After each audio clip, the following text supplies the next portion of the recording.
Hello, boys and girls. One of my favorite people, right here next to me, the mighty Marco Mendoza, bassist extraordinaire. How are you, brother. sir? I'm good, man. I'm good. First day. First day NAMM. At NAMM 2020. 2020. Oh my God. Can you believe it? We made it this far? I know. Been doing this since 89, 90. Yeah, so 30 years for you, 20 years for us. I think I was 14 then. I think I was 5. So tell us about all things Marco, man. What's the latest?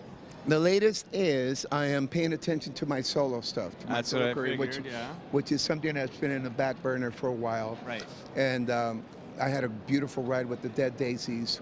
6 years, right. Actually. Great band. And so many great people have been in and out of that band. Great albums. Get to play with the best cats on the planet, and we did some great shows. I won't get into it, but it was time to move on for both parties, you know. And so they ended up recruiting. John and I kind of left. Not kind of. You're out, yeah. Well, John did, and then they were talking to Glenn, and so Glenn Hughes took over. Oh, okay. Pretty much, I'm a big fan and a friend, and I endorsed that thing. He's a monster player. He's a monster player and sings. Unbelievable. God, he still sounds amazing. Yeah, he blows my mind. Yeah, some cats when they get older, they lose that top end. He hasn't lost a thing. No, he's like real deal. Like a good wine, you know. Yeah, he's like getting better and better and better. Unbelievable. And so when that happened, I was already on the road promoting my my Viva La Rock album that came out in '18. It kind of got lost in the shuffle because I've been paying attention to other projects. So in the process of doing that, all of a sudden I started getting invited here, I get invited there. Can you come play here? Can you do this festival? And I noticed that there was a lot of interest. So the label also got in touch with me and says, let's do another album next year. Cool. So that's in the can, kind of 85%. I'm going back to finish in March. And that's just going to be under your name? It's Marco Mendoza. Marco Mendoza. That album, it's my third album. Live for Tomorrow, first one.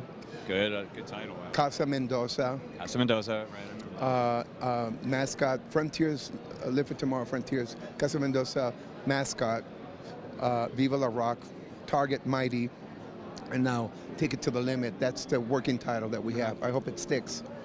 That's a good title, too. That's Target and Mighty. And, you know, we're trying to do the 70s, man. We're trying to pay homage to all that great music we love.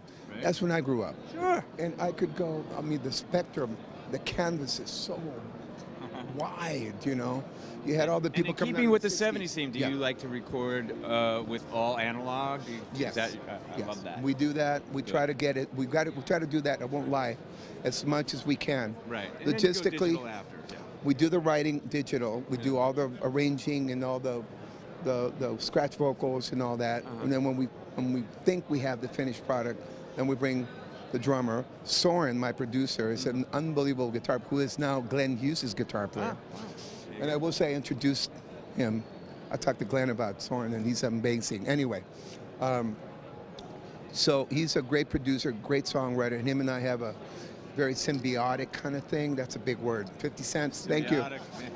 We have a very cool thing where it just pops, man. It's good chemistry. It's great chemistry. And so we got together. We got together for 5 days. We wrote 75% of the album, and now we're getting back, and it's done. 10 tracks, 11 maybe. And we'll finish off in March. We're hoping to release the first single mid-April. I have a tour coming up. Out fast, actually. Yeah. The first single in April, the second in June, the full album in August. That's what's... I see. That's what we're hoping. It's an ambitious schedule, but that's good. It is. It is. But we always work under, you know, under the gun, man. Always. Got to have those deadlines, right? That's what helps you get it. Yeah. Viva La Rock was done in 12 days. Nice. Yeah. See, that's old school. People used to go and just bang that shit out. Yeah. You know, none of these like Tusk recordings where it takes a year and a half to make a record. No, there is a science to that too. I will say it because the tracks can grow and mature as you walk away and you come back. But the way the business is today, logistically, you don't have that time. Financially, and there's a lot of factors that fall into the equation that you. Plus, for me, I want to be honest. if this is all I got today, this is all I got. This is what I'm going to record. This is all I got. It's capturing the moment. It is, and so we like to work like that, Soren and I, and Morten Helborn came in and kills on drums. He lives in Copenhagen as well, and so it's done. I just need to go back and finish the vocals. I got a little sick and tired from all the touring, and it's a rough life. It is. It's. No, it can be. It can be. It's grueling. Physically, it can drain you. It's all the flying and flying around. Yeah, it's not the performing. No, everybody I've ever talked to about this always says it's the freaking travel, going from place to place. That's the grind. Being on stage, no problem. Give me more of that. You know. Very true. Very true. And that's the payoff. Okay. That's our reward. Yeah. That's the way I look at it. The whole, travel 8-10 hours, whatever, to get to the gig. Sound check. I'm not a big fan, but we got to do it. We do it. And we fix things, we fine-tune things, songs, arrangements. Yeah. For those of you that haven't been here, your mind will get blown. Saturation, visual, audio, in every possible way. It'll blow your mind. Oh, man, and it's a gearhead's freaking wet dream. It is, it is. Yeah, right? It I is. was talking... So you were saying the performance is the payoff. The performance, so you go through all these changes, logistics, you start 3, 4, 5 months before, you do all this work, because I'm kind of doing a lot of the footwork myself. Right.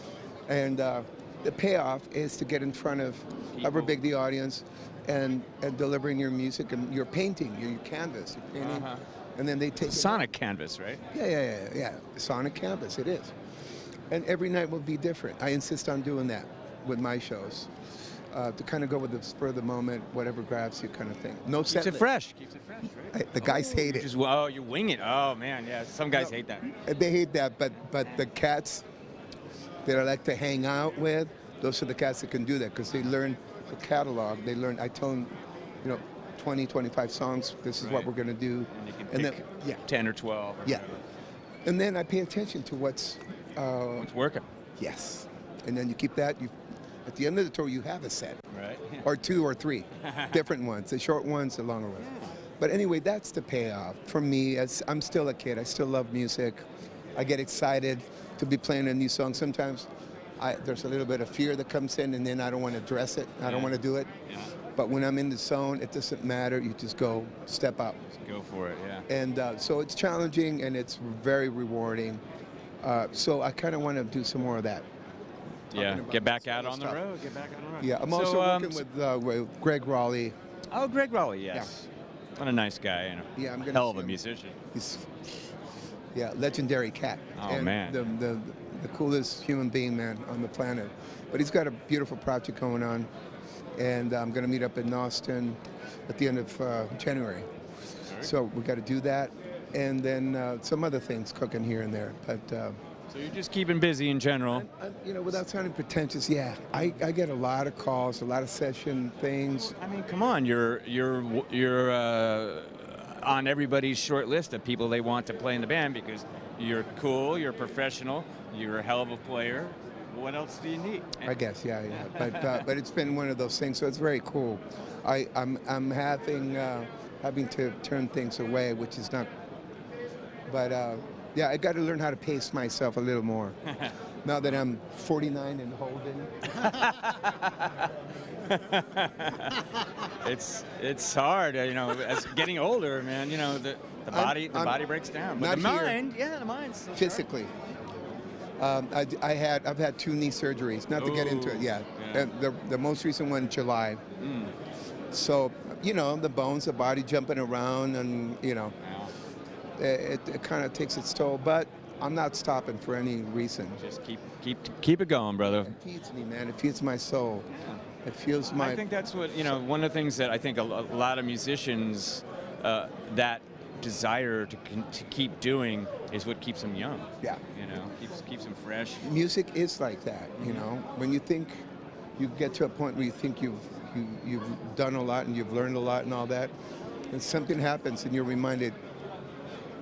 You don't know anything, brother. There's so much more at the other side. It's like, so it's challenging like that. It's very cool. But I will say this, the songwriting thing has been the hardest thing for me to step on, take that step. It's been the most challenging and the most rewarding. And I try to surround myself with people that love writing songs and arranging and playing and all that. And that way they can help, nurture and The develop. collaboration happens. It's awesome. So that's been the past couple of years. That's been my thing. I mean, with the Dead Daisies, we wrote some great stuff, and we had some input there. Five And cats. some amazing tours. You guys were on opening up for everybody. Yes, we did. We did some great runs.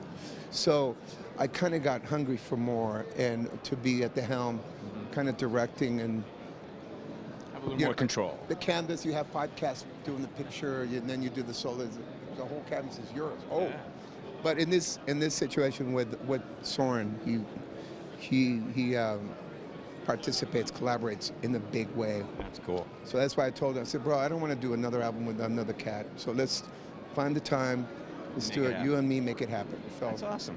So where do people go to find out more about what your projects are and where you're going to be? MarcoMendoza.com. What's it? Casa Simple but Mendoza. effective. Casa Mendoza Official on Twitter. Right. Marco Mendoza Official on Instagram and Facebook. But still, I still have the website, Good. So MarcoMendoza.com, we try to post and get people updated as much as possible. And Just there's go some- there and find out more, or seek them out on the various social media platforms. I know I'm following you on Twitter for sure. Yeah. But I don't know about Instagram. Now I got to go and look. Yeah, Instagram, actually I got started because of the Dead Daisies. Yeah. Because that's one thing they had down, man. They know how to tap into that. Uh-huh. And I learned a big lesson, so Sure. Yeah. I was Instagram that. seems to be the platform that people are using more than ever now. Yes, and Facebook is getting tired. yes, and including overseas, which is I do a lot of work overseas, so that's Instagram is the one. So we're getting active there and trying to stay up to date. I disconnected here for like 2 weeks. I went away with the family, That's good too. and I needed to recharge the batteries because I burned out 2 years. 2 years. I actually hit the biggest wall you can imagine, man, going 80 miles an hour. More am. You know what I mean. All right, Marco. So that's one it's- thing about getting older and kind of realizing that you have to do that. And my wife, Yeah. my family. That's you know, always good. It's always good. I have Yeah, man. she's the greatest gift from me in my life I've had. It's a beautiful thing. It is, brother. Ladies and gentlemen, the mighty Marco Mendoza. See you soon. God bless. Take care of each other. Be nice to each other. Happy New Year. Happy New Year. Thanks, brother. So good to see you. Thanks for doing this, brother. no problem.